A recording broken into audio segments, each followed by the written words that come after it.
There is a debate in this country about how police should respond to calls involving the mentally ill. Tonight, an example of how such a call can go tragically wrong. The video you will see tonight is difficult to watch, and it may be triggering for some people.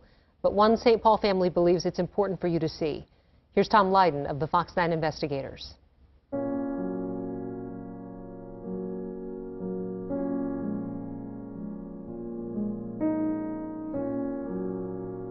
She was the life of the party. Every time she walked in the room, eyes were on her because she was very beautiful and gorgeous.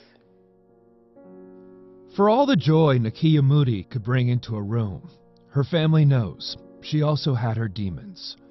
In her final days, the mother of 5 found herself in and out of the psych unit on the 8th floor of Regents Hospital.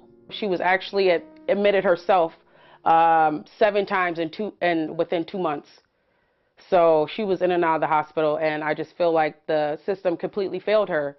She had just been released from the hospital last February when the demons came back. And Ramsey County Sheriff's deputies were called to a friend's home in Little Canada. This body camera video was provided by the family who wanted you to see it. Thank you, officer. Calm down. Hey.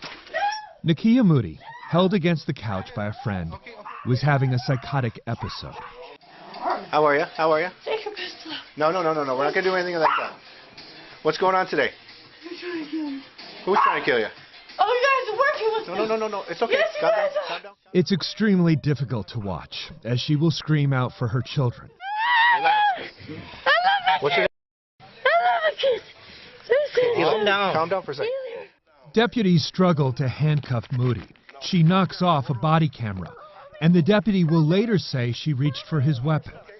Finally, they place her on her stomach and get her handcuffed.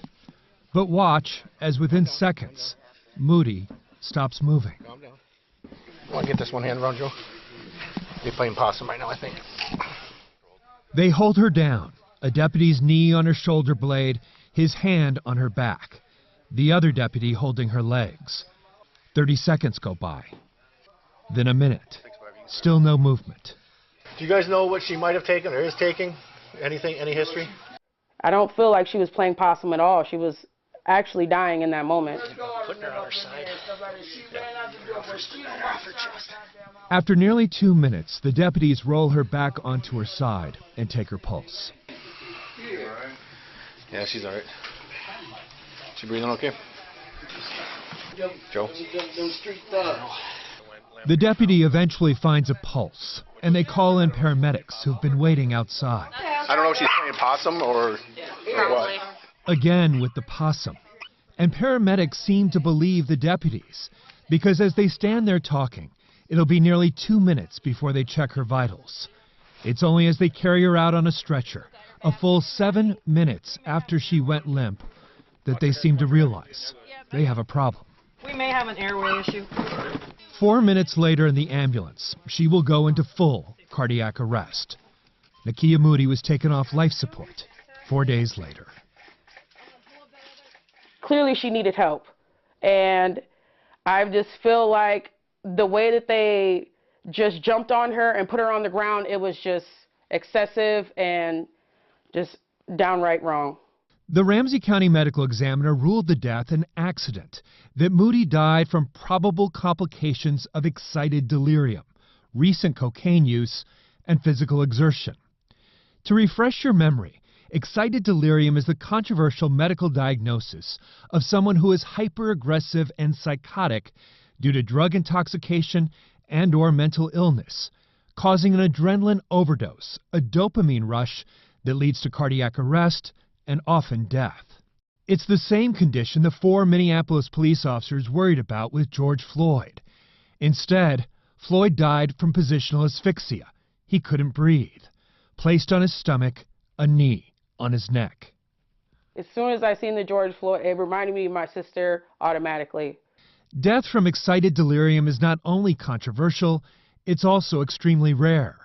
The Fox 9 investigators reviewed 260,000 death certificates in Minnesota in the last 5 years and found only 3 cases where excited delirium was a contributing cause of death.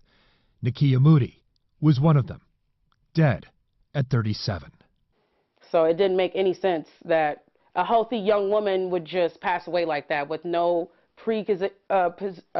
conditions or anything like that. The Chief Ramsey County Medical Examiner, Dr. Kelly Mills, declined an on-camera interview about the Nekeya Moody case, but did agree to answer written questions. Dr. Mills admits the diagnosis of excited delirium is used when other possible causes of death have been excluded, like positional asphyxia. Dr. Mills says they did look at the video that you have now just seen, but did not find any medical evidence for positional asphyxia. Do you think if there was a different approach coming to her home that night, that Nekeya Moody would still be alive? Yes, I absolutely do. We need to take cops out of the business of responding to mental health crisis calls. Police reform activist Michelle Gross believes law enforcement shouldn't be responding to mental health calls to begin with. The uniforms, the weapons, she says, they're all triggers. People in mental health crisis are not able to respond to police in the way that they expect. And so they'll be making commands and the person can't respond to those commands, and then things escalate. My first impression was kind of like what a lot of people think is like, uh-oh, this isn't going to go well. Steve Wickelgren is a former Minneapolis cop who now trains police in how to handle the mentally ill, what's known as crisis intervention training. He reviewed the Moody case for the Fox 9 investigators. When the person you're dealing with goes from bizarre behavior, violent behavior, and they suddenly become quiet and calm, and especially then unconscious, that's a big warning sign. And that's one of the big clues for excited delirium. The Moody case shows the limits of a mental health response, he says, because law enforcement first needs to make sure the person isn't a threat to themselves or someone else. Sometimes there's no time to de-escalate, and it can quickly become a no-win situation. If they die in the hands of police, we know what the public is going to react to. If they die in the hands of the medics, it looks better. And then if they die in the hospital, that looks even better. We don't know when an excited delirium person may pass away. Yeah, I think it's important to talk about what this case was and what this case was not. Dr. Michael Freeman is a forensic epidemiologist who also reviewed the case for us, and he's a skeptic of the excited delirium diagnosis. His research looked at 168 fatal cases of excited delirium where some kind of police restraint was used. He found in every one of those cases, it's more likely they actually died from positional asphyxia, caused by police chokeholds or restraint. But in the video of Moody, Dr. Freeman sees something else. Look close, he says. She's having difficulty breathing before she's ever placed on her stomach. But that's not a case where there's some sort of overtly negligent act that killed her, at least from what I could see. But Dr. Freeman does see a cautionary tale in the video, that as soon as a suspect is handcuffed, they should be placed on their side or sitting up. It would be difficult to fault the officers in that case unless the standard was that you have to sit the person up once you cuff them. You roll them on their side or you sit them up once you cuff them. That greatly reduces the chance of any kind of positional asphyxia. They should have had her in an upright sitting position. They shouldn't have had her on her stomach at all, because she was obviously very frantic, was already like panicking. So obviously having somebody on top of you is going to make you want to panic more. It turns out Nekeya Moody's death was as complicated as her life. In the weeks before she died, St. Paul police had multiple contacts. They knew she had been diagnosed with schizophrenia, bipolar, and PTSD, that she was convinced people were trying to kill her. Social workers and child protection were on the case. Even St. Paul Police Department's mental health unit, known as COAST, tried to intervene. An officer writing that COAST has exhausted its ability to engage Moody in services. Ramsey County deputies were unaware of that history when they arrived at her door that fateful night. If the right people would have responded, she would still be here today. Was it the system that failed Nekeya Moody, or was it just the demons?